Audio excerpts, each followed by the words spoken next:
Le chien est le meilleur ami de l'homme. Pourtant, au départ, c'était peut-être son plus grand rival. En effet, pendant des milliers d'années, les hommes et les loups se sont affrontés pour des questions de proie et de territoire. Comment cet animal si sauvage a pu se transformer pour devenir le meilleur ami de l'espèce humaine à la fin de la préhistoire? On va essayer de répondre à cette question ici. Bonjour à tous, ici c'est Louzaru, j'espère que vous allez bien. Bienvenue à la caverne. Aujourd'hui on se retrouve pour parler d'Alpha, un film d'Albert Hugues sorti en 2018.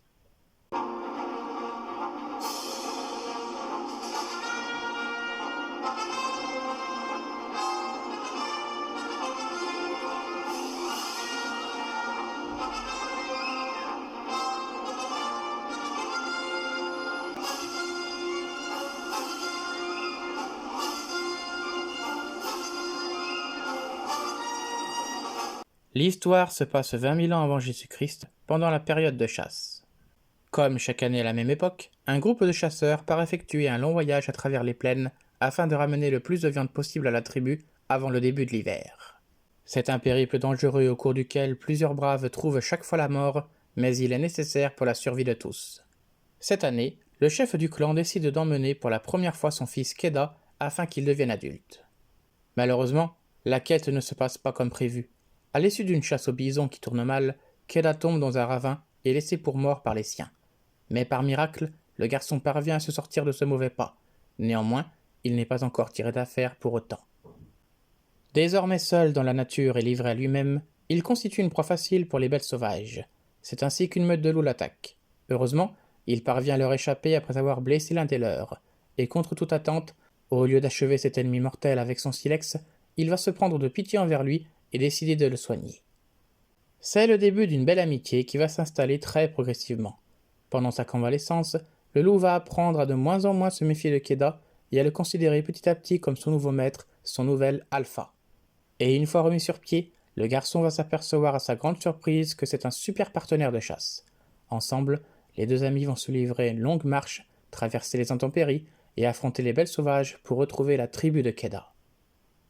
Cette histoire est mignonne et assez crédible. On veut bien croire que des choses semblables se sont réellement passées 20 millénaires en arrière.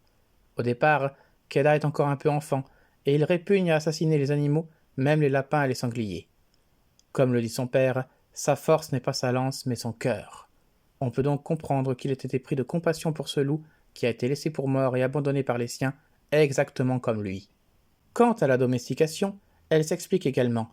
Les animaux sont en général moins ingrats que les humains, et ils s'attachent vite à ceux qui les sauvent. De plus, le loup étant un animal social, il a besoin d'une meute et d'un nouveau guide. Cela aurait été plus dur si le fauve en question possédait une nature solitaire comme le puma par exemple. Enfin, on découvre tout à la fin du film que le loup est en réalité une louve. Cela n'a l'air de rien, mais les femelles sont plus dociles que les mâles. Cet élément a également dû jouer. Il n'empêche, Alpha présente également malheureusement des fautes d'écriture que des puristes reconnaîtront immédiatement. Pour commencer, on n'a jamais vu un troupeau de bisons entiers chargé des hommes. En général, ces bêtes se contentent de fuir lorsqu'on leur court après, et il n'y a donc pas besoin de planter des lances au sol pour leur faire barrage. De plus, on ne voit vraiment pas pourquoi les chasseurs ont décidé de tous les envoyer dans le ravin. Il est de toute façon impossible de transporter tant de viande sur des kilomètres. Par conséquent, la mort de tous ces animaux s'avère complètement absurde. Mais ce n'est pas tout. Il y a 20 000 ans, l'homme connaissait déjà le feu, l'arc et la lance, mais il restait encore malgré tout une proie potentielle pour les grands fauves. La mort était fréquente, et on imagine mal que les humains aient le temps de tisser de grands liens d'affection et d'amour entre eux. Pourtant, le chef du clan ne cesse de pleurer la mort supposée de son fils Keda. Voilà un comportement et un chagrin bien trop modernes. De plus, à cette époque, il ne devait même pas savoir normalement que c'était son fils, puisque le rôle du sperme dans la fécondation n'était pas encore connu. Sur le plan de la réalisation, Alpha comporte des longueurs, mais il peut se vanter de posséder de belles images. Les confrontations avec les bêtes sauvages sont réussies. De plus, bien que de nombreuses images de synthèse soient utilisées, on appréciera que la réalisation a également fait appel à un vrai loup dressé pour certaines scènes. Ça change de l'animatronique et du numérique à tout bout de champ. La fin est un peu abrupte. En effet, la tribu accepte immédiatement de soigner le loup de Keda, de l'aider à mettre bas et d'élever ses petits.